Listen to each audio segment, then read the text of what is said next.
പാർട്ടും എന്ന പേപ്പറിലെ Module-3 Jamaican fragment ആണ് നമ്മൾ ഇന്ന് നോക്കുന്നത്. ഫസ്റ്റ് നമുക്കിതിൻ്റെ ഓതറായ A.L. ഹെൻഡ്രിക്സിനെ പറ്റിയൊന്ന് അറിയാം. A.L. Hendricks was born in Kingston, Jamaica. A.L. Hendricks ജമൈക്കയിലെ കിങ്സ്റ്റണിലാണ് ജനിച്ചത്. His father was Jamaican and mother French. He joined the family business after his college education. അദ്ദേഹത്തിൻ്റെ അച്ഛൻ ജമൈക്കക്കാരനും അമ്മ ഫ്രഞ്ചുമായിരുന്നു. കോളേജ് വിദ്യാഭ്യാസത്തിന് ശേഷം അദ്ദേഹം കുടുംബ ബിസിനസ്സിൽ ചേർന്നു. But he was board with it. Then he became A poet, writer and broadcasting director. പക്ഷേ പെട്ടെന്ന് തന്നെ അദ്ദേഹത്തിന് അതിൽ വിരസത തോന്നുകയും എഴുത്തിലേക്കും ബ്രോഡ്കാസ്റ്റിംഗിലേക്കും തിരിക്കുകയും ചെയ്തു. അദ്ദേഹത്തിൻ്റെ മിക്കവാറും കവിതകൾ മനുഷ്യവികാരങ്ങളെ ഓർമ്മിപ്പിക്കുകയും കരീബിയൻ ജനങ്ങളുടെ സ്വഭാവ സവിശേഷതകൾ വെളിപ്പെടുത്തുകയും ചെയ്യുന്നു. നെക്സ്റ്റ് നമുക്ക് ചെറിയൊരു ഇൻട്രൊഡക്ഷൻ നോക്കാം. ജമൈക്കൻ ഫ്രാഗ്മെൻറ്റിൽ തുടർച്ചയായ 2 ദിവസം നടക്കുന്ന സംഭവങ്ങളാണ് വിവരിക്കുന്നത്. സ്വാതന്ത്ര്യം കിട്ടിയതിനു ശേഷമുള്ള ജമൈക്കൻ ജീവിതശൈലിയെ അത് വരച്ചു കാണിക്കുന്നു.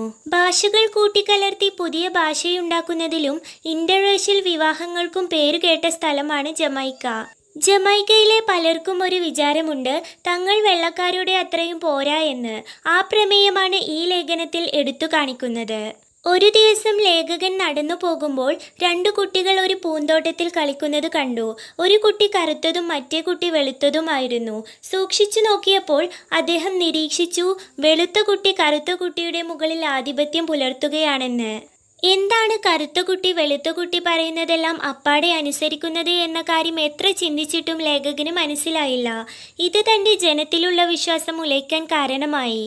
ഇവിടെ മുൻവിധികൾ വരുന്നത് വർണ്ണത്തിൽ നിന്നോ വർഗത്തിൽ നിന്നോ ജാതിയിൽ നിന്നോ വിശ്വാസങ്ങളിൽ നിന്നോ ഒക്കെയാണ്. ലേഖകനെ അത്ഭുതപ്പെടുത്തിക്കൊണ്ട് പിറ്റേ ദിവസം ആ കുട്ടികൾ തന്നെ അവരുടെ റോളുകൾ മാറ്റി കളിക്കുകയായിരുന്നു. ഇപ്പോൾ കറുത്ത കുട്ടിയാണ് ആധിപത്യം പുലർത്തുന്നത്. അവൻ പറയുന്നതെല്ലാം വെളുത്ത കുട്ടി അപ്പാടെ അനുസരിക്കുന്നു. പിന്നീട് അന്വേഷിച്ചപ്പോൾ മനസ്സിലായി ആ 2 കുട്ടികളും സഹോദരന്മാരാണെന്ന്. അവരുടെ പിതാവ് ഒരു വെള്ളക്കാരനും അമ്മ കറുത്ത ഒരു ജമൈക്കയും ആയിരുന്നു. അപ്പോൾ ലേഖകന് തൻ്റെ സമൂഹത്തെ പറ്റി നല്ല മതിപ്പ് തോന്നി. ഇത്രയുമാണ് ഇൻട്രൊഡക്ഷനിൽ പറയുന്നത്. നെക്സ്റ്റ് നമുക്ക് സമ്മറി നോക്കാം. എന്നും രാവിലെ ഞാൻ വീട്ടിൽ നിന്ന് ട്രാങ്കർ ലൈനിലേക്ക് 1 മൈൽ നടക്കാറുണ്ട്. വൈകുന്നേരം തിരിച്ചു വീട്ടിലേക്കും.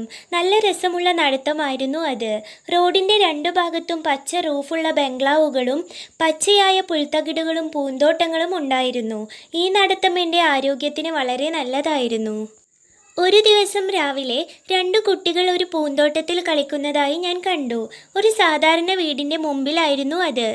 അതിൽ ഒരു കുട്ടിക്ക് 4 വയസ്സും മറ്റേ കുട്ടിക്ക് 5 വയസ്സും കാണും.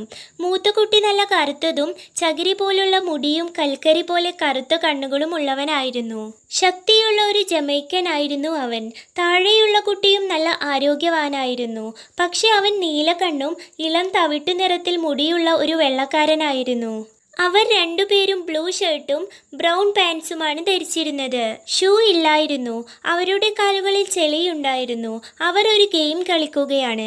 വെളുത്ത ചെറിയ കുട്ടി ഗെയിമിൽ നടന്നുകൊണ്ട് ഓരോന്ന് ആജ്ഞാപിക്കുന്നു. കറുത്ത കുട്ടി അവൻ്റെ പുറകിൽ വളരെ താഴ്മയോടെ നടന്നുകൊണ്ട് വെളുത്ത കുട്ടി പറയുന്നതെല്ലാം അപ്പാടെ അനുസരിക്കുന്നു. വെളുത്ത കുട്ടി ആദ്യം വലിയ കുട്ടിയോട് ഒരു വടിയെടുക്കാൻ പറഞ്ഞു. വലിയ കുട്ടി വടിയെടുത്തു. പിന്നെ വെളുത്ത കുട്ടി പറഞ്ഞു പൂക്കളിലേക്ക് ചാടാൻ. കറുത്തവൻ ചാടി. അത് കഴിഞ്ഞ് വെളുത്തവൻ പറഞ്ഞു അവന് വെള്ളം വേണമെന്ന്. ഉടനെ തന്നെ കറുത്തവൻ വീടിനുള്ളിലേക്ക് വെള്ളം എടുക്കാൻ പോയി. എനിക്ക് അതിശയമായി. എന്തുകൊണ്ടാണ് ആ വലിയ കറുത്ത കുട്ടി ചെറിയ വെളുത്ത കുട്ടി പറയുന്ന എല്ലാ കാര്യങ്ങളും ഒന്നും തിരിച്ചു പറയാതെ അനുസരിക്കുന്നത് എന്ന്. എൻ്റെ മനസ്സിൽ പല ചിന്തകളും കടന്നു വന്നു. ഞാൻ വിചാരിച്ചു, കറുത്ത കുട്ടി അവിടുത്തെ ജോലിക്കാരൻ്റെ മകനായിരിക്കും. അതുകൊണ്ടാണ് അവൻ വെളുത്ത കുട്ടി പറയുന്നതൊക്കെ അനുസരിക്കുന്നതെന്ന്. പക്ഷെ അവർ ഒരേപോലെയാണ് വേഷം ധരിച്ചിരുന്നത്. കൂടാതെ 2 പേരും നല്ല ആരോഗ്യവാന്മാരായിരുന്നു. അപ്പോൾ ഞാൻ വിചാരിച്ചു അവർ കളിക്കൂട്ടുകാരായിരിക്കുമെന്ന്. കറുത്ത കുട്ടി അയൽപക്കത്തെ ആയിരിക്കുമെന്ന്. അപ്പോൾ എന്തിനാണ് ആ കുട്ടി വെളുത്ത കുട്ടി പറയുന്ന കാര്യങ്ങളൊക്കെ അപ്പാടെ അനുസരിക്കുന്നത്? തൻ്റെ രാജ്യത്തും വെളുത്തവനെ അനുസരിക്കണമെന്നാണോ കറുത്തവൻ ധരിച്ചു വച്ചിരിക്കുന്നത്? ഈ പ്രായത്തിൽ വർണ്ണവ്യത്യാസം അവർക്ക് മനസ്സിലാകുമോ? വലുതാകുമ്പോഴും കറുത്ത കുട്ടിയുടെ മേൽ ആധിപത്യം തുടരാമെന്നാണോ വെളുത്ത കുട്ടിയുടെ ചിന്ത? ഇത്തരം ചോദ്യങ്ങൾക്കൊന്നും എനിക്ക് ഉത്തരമില്ലായിരുന്നു. പക്ഷെ ഒരു വലിയ കറുത്ത കുട്ടി തന്നേക്കാൾ ചെറിയൊരു വെളുത്ത കുട്ടി പറയുന്നതെല്ലാം അതേപോലെ അനുസരിക്കുന്നത് ഞാൻ കണ്ടു. നമ്മൾ കറുത്തവർ വെളുത്തവരേക്കാൾ മോശക്കാരാണോ? ദിവസം മുഴുവൻ എൻ്റെ മനസ്സിൽ ഈ ചോദ്യമായിരുന്നു. എൻ്റെ ആൾക്കാരിലുള്ള എൻ്റെ വിശ്വാസം ഉലഞ്ഞു. അടുത്ത ദിവസം രാവിലെ ഞാൻ അതിലെ പോയപ്പോൾ കുട്ടികൾ ഗാർഡനിൽ കളിക്കുന്നുണ്ടായിരുന്നു. ഗേറ്റിനടുത്ത് നിന്നുകൊണ്ട് ഒരാൾ അവരെ ശ്രദ്ധിക്കുന്നുണ്ടായിരുന്നു. ഇന്നു ഞാൻ കണ്ടത് എന്നെ അത്ഭുതപ്പെടുത്തി. ഇന്ന് കറുത്ത കുട്ടി ഗെയിമിൽ നടക്കുന്നു, ഓരോ കാര്യങ്ങൾ ആജ്ഞാപിക്കുന്നു. വെളുത്ത കുട്ടി അവൻ്റെ പുറമെ താഴ്മയോടെ നടന്നുകൊണ്ട് എല്ലാ കാര്യങ്ങളും കറുത്തവൻ പറയുന്നത് പോലെ ചെയ്യുന്നു. കറുത്തവന് ഒരു പഴം കൊണ്ടുവരാൻ പറഞ്ഞപ്പോൾ വെളുത്തവൻ അകത്തേക്കോടി ഒരു പഴം എടുത്തുകൊണ്ടുവന്നു. അതിലെ തൊലി ഉരിഞ്ഞു കളയുവാൻ കറുത്തവൻ ആജ്ഞാപിച്ചു. വെളുത്തവൻ അതിൻ്റെ തൊലി ഉരിഞ്ഞ് കറുത്തവന് കൊടുത്തു. ശേഷം എനിക്ക് മനസ്സിലായി എന്താണ് നടക്കുന്നതെന്ന്. അതൊരു കളിയായിരുന്നു. ഞാൻ ചെറുപ്പമായിരുന്നപ്പോൾ ഈ കളി കളിച്ചിട്ടുണ്ട്. ഓരോ ദിവസവും കുട്ടികൾ കളിക്കുമ്പോൾ അവരുടെ റോളുകൾ മാറി കളിക്കും. ഒരു ദിവസം ഒരു കുട്ടി ബോസ് ആണെങ്കിൽ മറ്റേ കുട്ടി അടിമയായിരിക്കും. അടുത്ത ദിവസം റോളുകൾ മാറും. ഞാൻ ചെറുപ്പത്തിൽ ഈ കളി കളിക്കുന്നതോർത്ത് എനിക്ക് ചിരി വന്നു. ഗേറ്റിൽ നിൽക്കുന്ന ആളെ ഞാൻ നോക്കി. അയാൾ ഒരു വെള്ളക്കാരനായിരുന്നു. അപ്പോൾ ഞാൻ വിചാരിച്ചു അയാൾ ചിന്തിക്കുന്നത് കറുത്തവർ വെളുത്തവരേക്കാൾ മെച്ചപ്പെട്ടവരായിരിക്കും എന്നാണ്. എനിക്ക് ചിരി വന്നു. മുതിർന്നവർ എന്തൊക്കെ വ്യാഖ്യാനങ്ങളാണ് കുട്ടികൾ ചെയ്യുന്ന കാര്യങ്ങൾക്ക് കൊടുക്കുന്നത്. ഞാൻ വിചാരിച്ചു ആ വെളുത്ത മനുഷ്യൻ ചിന്തിക്കുന്നത് കറുത്ത വർഗ്ഗക്കാർ ഇങ്ങനെ വളർന്ന് ലോകത്തെ മുഴുവൻ ഭരിക്കുമെന്നാണ്. കാരണം അയാളിപ്പോൾ കാണുന്നത് വെളുത്ത കുട്ടി കറുത്തവനെ അപ്പാടെ അനുസരിക്കുന്നതാണല്ലോ. അയാളെ കാര്യങ്ങൾ പറഞ്ഞ് മനസ്സിലാക്കാമെന്ന് ചിന്തിച്ചുകൊണ്ട് ഞാൻ അയാളുടെ അടുത്തേക്ക് പോയി. ഞാൻ അയാളോട് പറഞ്ഞു, കറുത്ത കുട്ടി ആജ്ഞാപിക്കുകയും വെളുത്ത കുട്ടി അനുസരിക്കുകയും ചെയ്യുന്നത് കൊണ്ട് കറുത്ത വർഗ്ഗമാണ് വെളുത്ത വർഗ്ഗത്തേക്കാൾ മെച്ചം എന്നായിരിക്കും അയാൾ ധരിക്കുന്നത്. ഞാൻ പറഞ്ഞു, ഇത് വെറും ഒരു കളിയാണ്. ഒന്നിടവിട്ട ദിവസങ്ങളിൽ ഒരാൾ ബോസും മറ്റേയാൾ അടിമയുമായിരിക്കും. ഇന്നലെ ഞാൻ കണ്ടപ്പോൾ വെളുത്ത കുട്ടി ബോസും കറുത്ത കുട്ടി അടിമയുമായിരുന്നു. ദിവസം മുഴുവൻ ഞാൻ ആകുലനായിരുന്നു. എന്തെല്ലാം ചിന്തകളാണ് മുതിർന്നവരുടെ മനസ്സിൽ കടന്നുകൂടുന്നത്. എൻ്റെ പ്രസംഗം കേട്ട് അയാൾ അന്തം വിട്ടുപോയി. അയാൾ ചിരിച്ചുകൊണ്ട് പറഞ്ഞു, ആ കുട്ടികൾ സഹോദരന്മാരാണ്, തൻ്റെ മക്കളാണെന്ന്.